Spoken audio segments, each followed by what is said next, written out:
Nous sommes aujourd'hui en Indre-et-Loire après plus de 30 ans, passé à Chartres en Eure-et-Loire. Patrick Lepage est venu s'installer à Amboise, puis ici à Chargé il y a 6 ans. Il a investi ce site troglodytique que vous voyez derrière moi pour en faire son atelier de souffleur de verre. Depuis, c'est son élève qui a pris la relève, un artisanat qui est né il y a plus de 2000 ans avec la création de la canne à souffler. Une découverte de ce métier que je vous propose de suivre avec Charles Mercier, Samuel Foucault et Marion Dubois. C'est dans ces caves, taillées dans la roche, que Pierre travaille. Son atelier, c'est aussi son terrain de jeu. C'est là où j'ai passé mes journées à fabriquer les pièces, à créer, à tenter, à faire aussi des réparations de différentes pièces. Depuis 20 ans, il fabrique, façonne et modèle des pièces de verre uniques, comme il y a plus de 2000 ans. La base, portée à 1500 degrés, le sable se liquéfiant se transforme alors en verre. Mais avant de lui donner une forme, il faut colorer la pièce. Là, j'ai commencé par mettre un morceau de couleur qu'on appelle de la balotte au bout de ma canne. Je vais le faire fondre et ça me permettra au moment de souffler ma pièce de colorer la bulle. Et donc ça va colorer la pièce entièrement de façon uniforme étant donné que j'ai mis qu'une seule couleur. Ici, tout est fait à l'ancienne, pas de machine, seulement 3 fours, un peu d'eau et quelques outils traditionnels. Beaucoup de la forme se donne au final à la main. Bon, forcément, on se protège parce que c'est très chaud. Donc on va donner beaucoup la forme avec du journal pour protéger la main. Mais après, voilà, il y a quelques outils pour faire des détails. Il y a combien de degrés là? Là, tout de suite, aux alentours des 900.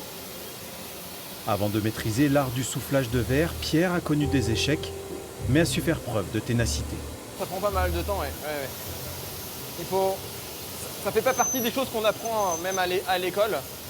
C'est des choses qu'on apprend sur le tas, soit au contact d'autres souffleurs, soit en s'entraînant seul et en faisant beaucoup d'erreurs. C'est quoi les qualités primordiales pour être un bon souffleur? La persévérance. C'est la dernière étape, la mise au four pour éviter qu'il y ait un choc thermique et que ça casse. Donc on fait réchauffer, c'est ça? Alors, c'est pas réchauffé parce que le four n'est qu'à 500 degrés par rapport aux autres, mais ça permet d'éviter les chocs thermiques. Un patrimoine que Pierre tente de transmettre aux curieux afin de ne pas perdre cette tradition et ce savoir-faire. Il fait partie des 3 souffleurs de verre de la région. Ah, c'est pas mal, ouais. Peut-être le rabattre un petit peu, ou le tourner tout de suite, ouais. C'est plus dans l'ordre de la découverte, que les personnes voient un peu comment la matière réagit, qu'elles ressentent la chaleur, qu'elles ressentent à quelle vitesse aussi ça refroidit. Ce que je vais faire, c'est que je vais tout faire fondre et donner la forme de boule. Ouais. Ensuite, je vais rechercher du verre, je lui donne une forme de boule et on l'aplatit. Les visites et les initiations sont possibles tout l'été à la verrerie d'art de Chargé.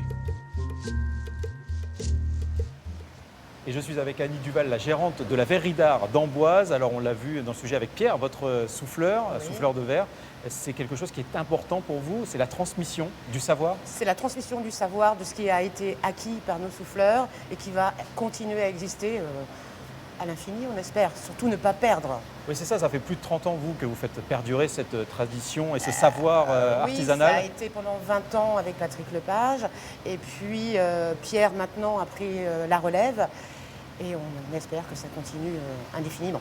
Et la chance ici, c'est qu'on a des ateliers d'initiation. Oui, pour les passionnés du verre, ceux qui veulent découvrir la matière, avoir ce contact, et puis voir un peu leurs yeux émerveillés de partir d'une matière liquide et à la réalisation d'un objet, c'est super, quoi. Et c'est vrai que la plupart sont, je pense, très contents d'avoir eu ce contact avec le verre et d'avoir créé leur pièce. Et de tous âges, on peut venir à Et de n'importe tous quel âge. À partir du moment où on est motivé, je crois que la plus jeune petite fille qu'on ait eue devait avoir 7 ans et qui était très motivée. Donc, pas de souci. Et toutes les pièces qui sortent ici sont des pièces uniques, hein. C'est ça la particularité aussi Oui, alors, du souffleur de verre.